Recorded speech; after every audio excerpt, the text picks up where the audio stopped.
పోయావా?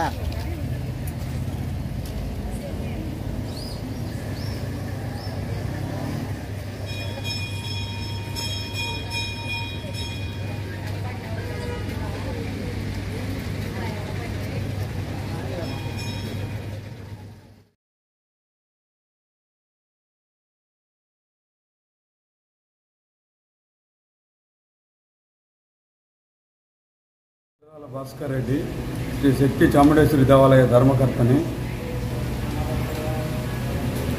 ఈ యొక్క దేవాలయం విశిష్టత మొట్టమొదటి 40 సంవత్సరాల క్రితం ఒక చిన్న పుట్టలాగా ఉండేది. ఆ పుట్ట దినదినాభివృద్ధిగా పెరిగి పెద్దదెత్తుంటే అందులో ఒక నాగుపాము ఉండేది. ఆ పుట్టను పూజించుకుంటూ ఉండేవాళ్ళం ఈ తిరుపతి రూరల్ మండలము గ్రామస్తులందరూ కూడా.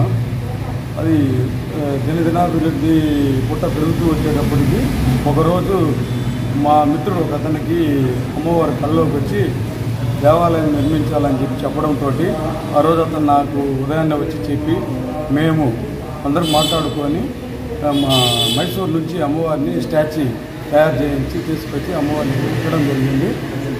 సుమారు 40 సంవత్సరాలు అవుతా ఉంది అమ్మవారిని ఇక్కడ నిర్మించి. ఆ రోజు నుంచి కూడా మొట్టమొదట అమ్మవారికి తడికలతో అంటే బంజారా తడికలతో నిర్మించాము. ఆ తర్వాత పూరి గుడిసెలాగా నిర్మించి తర్వాత రేకుల షెడ్ వేయించాం. తర్వాత పక్కా బిల్డింగ్ కట్టించిన తర్వాత మొట్టమొదట 2006లో అమ్మవారికి మహాకుంభాభిషేకము కంచిపీఠాధిపతుల చేతుల మీదుగా జరిపించడం జరిగింది.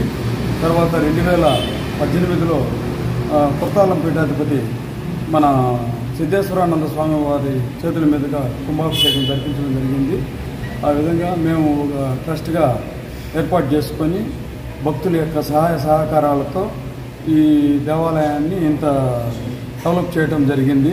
మాకు ఇక్కడ భక్తులందరూ కూడా చుట్టుపక్కల విలేజ్లు అయితేనేమి తిరుపతే కాకుండా పరిసర ప్రాంతాల నుంచి కూడా చాలా వరకు భక్తులు వచ్చేవారు. విరాళాలు కూడా ఇస్తూ మాకు చాలా సహకరిస్తూ ఈ విధంగా ప్రతి సంవత్సరం అమ్మవారికి దసరా సందర్భంలో నవరాత్రోత్సవాలు 9 రోజులు చాలా గ్రాండ్గా జరిపించేవాళ్ళము. ఈసారి కూడా 34వ శరన్నవరాత్రులుగా మొట్టమొదటి రోజున అమ్మవారికి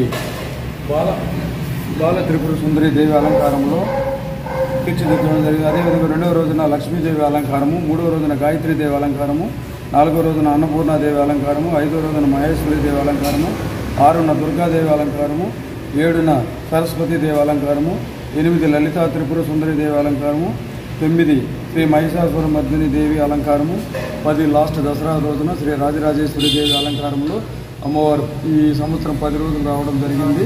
ఈ యొక్క 10 రోజులు కూడా అమ్మవారికి ఎంతో వైభవంగా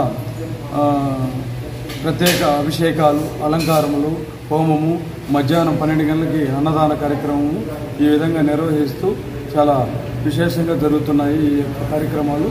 ఈ కార్యక్రమాలలో మాకు భక్తులందరూ కూడా బాగా మంచిగా సహకరిస్తూ అన్ని విధాలుగా అమ్మవారికి తోడ్పాటుగా ఉంటున్నారు. అమ్మవారిని అందరినీ కూడా చూడాలని కోరుకుంటున్నాం.